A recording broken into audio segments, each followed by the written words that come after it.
Estamos começando mais um episódio do Scratch de Loucos, esse podcast que trata da única coisa relevante na face da Terra, futebol. Aqui comigo, eles, os grandes, Gabriel Breski e Matheus Bund. E aí, gurizada, como é que vocês estão em clima olímpico?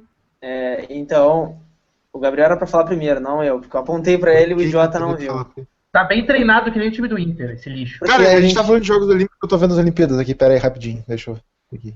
Tá, enquanto o Gabriel vai fazendo a... Olimpíadas começou, aquela abertura linda, maravilhosa. O Brasil é foda. O Brasil é foda, faz carnaval, faz abertura de Copa, faz abertura de Olimpíada. Faz Copa. Faz Copa, faz Olimpíada, tem Copa América daqui uns anos aí, porra, Pan-Americano, caralho. O Brasil é foda. Traz tudo pro Brasil, cara, faz tudo aqui pro Brasil, cara, traz a Olimpíada de Inverno pro Brasil, traz, sei lá, a Eurocopa pro Brasil. Eu topo ficar pobre por 4 anos pra ver uma Olimpíada foda, pra ver uma Copa foda. Cara, imagina esqui do gelo, só que no deserto, assim, numa montanha rochosa. Esse irado, cara. Tem o Snowland ali em Gramado. Esqui no gelo. Ia ser irado. Snowland paga nós. Vamos falar sério. Tá, vamos falar sério então. Futebol feminino e futebol masculino, os dois se classificaram para as quartas de finais. O futebol masculino, como tá ligado, não ganhou os 2 primeiros jogos, foi ganhar da Dinamarca, socou 4-0, bonito. E o futebol feminino venceu os 2 primeiros jogos e empatou com a África do Sul no último jogo da primeira fase. Os dois estão nas quartas, só para lembrar, o futebol masculino pega a Colômbia no sábado e o futebol feminino pega a Austrália na sexta-feira, amanhã, dia 12 de agosto. E aí, guris, o que vocês acharam? O desempenho dos dois? Seleção brasileira masculina, como é que tá? A feminina deu uma engrenada. E aí, o que vocês estão achando até agora dessa primeira fase? Eu posso falar só primeiro uma coisa antes de passar a bola pro Gabriel? Eu só queria comentar uma frase que eu estava assistindo o jogo na ESPN. Se eu não me engano, acho que era o Paulo Andrade, com comentários do Zé Elias. E o próprio Zé Elias falou a seguinte frase. Abre aspas pro Zé Elias. No masculino, isso. Jogo de ontem. Ontem, quarta-feira, contra a Dinamarca. Abre aspas pro Zé Elias. Ele falou o seguinte. O Gabigol tem que fazer o simples. Não adianta ele querer tentar fazer o que o Neymar ou o Luan podem fazer. Fecha aspas. Eu só queria essa frase antes de passar pro Gabriel. Caraca. O cara é muito clubista. Vai chorar já. Nossa, eu nem sei o que falar sobre isso, então eu vou falar do feminino antes. É interessante ver que o Brasil chegou nas Olimpíadas com um time feminino que não era favorito de forma alguma, elas vinham num momento muito ruim.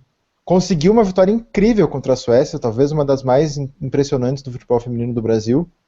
Botou o time reserva contra a África do Sul, normal, um empate totalmente relevante. E agora tem uma chave interessante, porque se passar da Austrália nas quartas, pega os Estados Unidos na semifinal, que teoricamente era o grande favorito.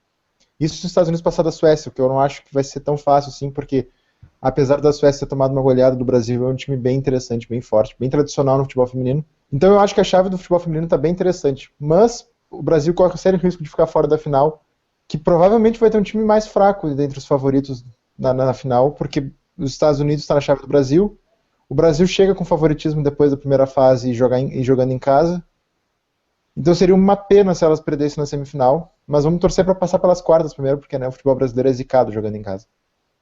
Vale só para a gente deixar aqui o pessoal que está ouvindo a par, a outra chave do futebol feminino, a gente tem a China pegando a Alemanha, acho que a Alemanha, se a gente for falar de outra favorita, outra chave talvez seja a Alemanha, e no outro jogo tem Canadá e França, a França que também tem uma seleção feminina muito boa, fez um jogo muito difícil contra os Estados Unidos nessa primeira fase, é uma seleção interessante também para se olhar, só para deixar o pessoal entendendo bem o que está acontecendo nas Olimpíadas no futebol feminino. Só para ressaltar o que o Gabriel mencionou, eu acho essa questão do futebol feminino, os Estados Unidos têm um time mais arrumado dentre todos os participantes. É o time com melhor qualidade, tem uma boa defesa, uma defesa bastante sólida. A Solo é uma grande goleira, ela inclusive falhou, né, nos últimos jogos, ela tem feito uma Olimpíadas abaixo da média do que ela realmente pode. Eu acho que como todo... O gol que ela tomou contra a Colômbia me lembrou o Klemer no seu auge da carreira no Inter, assim. Esse frango ridículo, doente. Só para concluir essa minha parte, que a seleção dos Estados Unidos toda vem apresentando um nível abaixo do que pode. Talvez esse seja um ano para que a zica se espante, fique com a solo e o Brasil possa ser medalha de ouro agora, né? Então acho que a seleção brasileira tem uma grande de uma oportunidade nas mãos de ir fazendo com hashtag pezinho no chão, o seu passo a passo, até chegar na final, que eu acho que pode sim levar o ouro. Eu tenho a impressão, vendo essa seleção norte-americana de futebol jogar, eles parecem muito a seleção norte-americana, parecem muito a seleção norte-americana de basquete. Parece aquele tipo de jogo que elas têm sempre o controle, parece que elas sabem muito bem a hora certa de dar a pressão e de ganhar o jogo. Só que a gente sabe que o futebol não é bem assim, ele não funciona muito desse jeito, né? Você não pode achar que você vai ganhar um jogo a qualquer momento. E é uma coisa que eu tenho percebido, principalmente no jogo contra a Colômbia, né? Eu vi que a seleção norte-americana tomou empate, diga-se de passagem, foi bem no final do jogo, mas não foi aquele empate no detalhe. E é muito difícil a seleção feminina norte-americana empatar um jogo, imagina perder. E eu acho que é realmente isso. Eu não sei se elas estão numa fase ruim ou se elas estão tipo velho, a gente é boa, na hora que precisa ganhar, a gente ganha e abraço. Aqui, nós como treinadores, o que nós como torcedores brasileiros sabemos que não dá muito certo. Né? Aquela coisa meio tipo, uma hora vai, o jogo tá se desenrolando, daqui a pouco a gente consegue vencer o jogo, daqui a pouco um gol surge. Exatamente. Eu também vejo isso. É uma questão que elas têm um problema se enfrentarem o Brasil com esse pensamento, porque o time do Brasil tem jogadoras muito habilidosas. A Beatriz, aquela, é muito boa com a bola no pé, e é um time que é capaz de conseguir lances que quebrem a normalidade de um jogo, né? Então, se elas entrarem com essa mentalidade com o Brasil tem grandes possibilidades de conseguir com habilidade técnica, com a bola no chão, porque eu acho que esse time é melhor que o time que jogou contra os Estados Unidos em termos de habilidade técnica, apesar de ser um time defensivamente mais fraco que aqueles que perderam para as Olimpíadas para os Estados Unidos naquele ano de 2004 e 2000 e... Qual foi a outra vez que perderam para os Estados Unidos? 8. Isso. 8. Então, eu não sei, aliás, a Cristiane está fora das Olimpíadas, ou ela está fora das quartas? Eu acho que por enquanto eles não vão dar uma definição sobre essa questão. As quartas ela não joga, com certeza. Ela não joga, mas eu acho que eles não vão dar uma definição certeira se ela vai estar fora ou não. Talvez vão tentando para fazer ela jogar final, pelo menos. E é uma baita é uma falta muito grande. Eu acho que o time joga joga falta. Ela é uma centroavante nata, né? Ela tem uma característica muito de centroavante, mas ela sabe sair pro jogo também. Ela faz não querendo entrar em comparações que pipocaram na internet, mas a Cristiane é exatamente o que parece faltar na seleção brasileira masculina, né? Que é um centroavante, tipo, o cara que é referência, o cara que sabe que dá pra botar a bola nele, que ele vai levar algum tipo de perigo, que é aquele cara que atrai a atenção do zagueiro adversário. E a respeito da lesão da Cristiane, saíram notícias hoje, nessa quinta-feira, de que ela está evoluindo no quadro de recuperação. Já está fora das quartas de final, não tem como jogar amanhã, mas está evoluindo, pode ser que retorne à seleção brasileira caso a seleção se classifique para a próxima fase. Ela disse que ela estava disposta a treinar a madrugada inteira, fazer recuperação 24 horas por dia se fosse para voltar a jogar. Então, ela já mostrou ser uma pessoa capaz de lutar pelo que ela quer, assim, sabe? E seria muito importante para a seleção, porque no banco tem a Debinha, que é uma jogadora de características completamente diferentes, né? Que é jogador de velocidade, jogando pela ponta. E uma mudança como essa, num time que está tão certinho quanto o Brasil se mostrou na primeira fase, pode ser fatal num jogo importante. Eu vou fazer uma pergunta só para... Não é para vocês, porque ela é irrelevante, é para quem escuta isso aqui. Qual que é o problema que a pessoa que acompanha futebol tem, que todo jogador rápido, ele tem que ter o nome no diminutivo? O jogador com o nome no diminutivo, ele é rápido ou ele é ruim? Já percebi, tipo... É uma certeza, assim. Ou ele é rápido ou ele é ruim, com o Fernandinho. Foi com o time reserva contra a África do Sul, tinha Debinha, Andressinha, e tinha mais uma Inha. Que todas as duas velocidade. Pegava pela ponta e corria. Era baixinho. É mesmo. Mas isso é um problema. Parece um problema geral, né? Também um pouco isso na formação de atleta aqui no Brasil. A gente vê o futebol masculino só revela isso, só ciscador. O futebol brasileiro só revela ciscador. É jogador atrás de jogador, e parece que no futebol feminino isso repete um pouco. Põe as gurias mais baixinhas, corre pelos lados e tenta por ali. É um sinal de um país que está sem ideias táticas, né? Que não tem muita coisa criativa. É o problema que a gente vê, por exemplo, com os laterais do Brasil.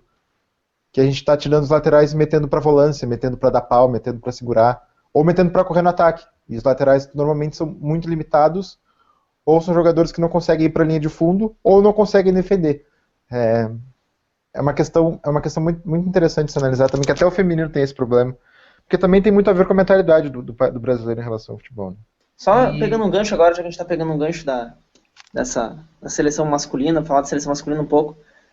Ontem eu estava vendo a seleção meter aqueles 4-0 na Dinamarca, me chamou muita atenção as jogadas de profundidade com laterais, que é uma coisa que o Tite usava muito no Corinthians, principalmente com o Fagner e com o Fábio Santos, aí depois começou a usar com o Wendel, que foi a aproximação dos laterais com os homens de lado, usar uma tabela e a profundidade dos laterais. O Douglas Santos ontem chegou umas 15 vezes, acho que no fundo na linha de fundo, para cruzar. O William, quando entrou, fez a mesma coisa. Era bola no Gabigol, que estava jogando aberto pela direita, uma tabela rápida e o William escapava pela direita ali, na linha de fundo, para meter a bola para a área, que era pro Luan ou pro Neymar. Eu acho muito interessante ver essa visão, que parece que o Tite, não deve dizer que o Tite foi o responsável pela vitória, mas deu para ver um pouco de uma seleção de Tite a partir ali desse sub-23.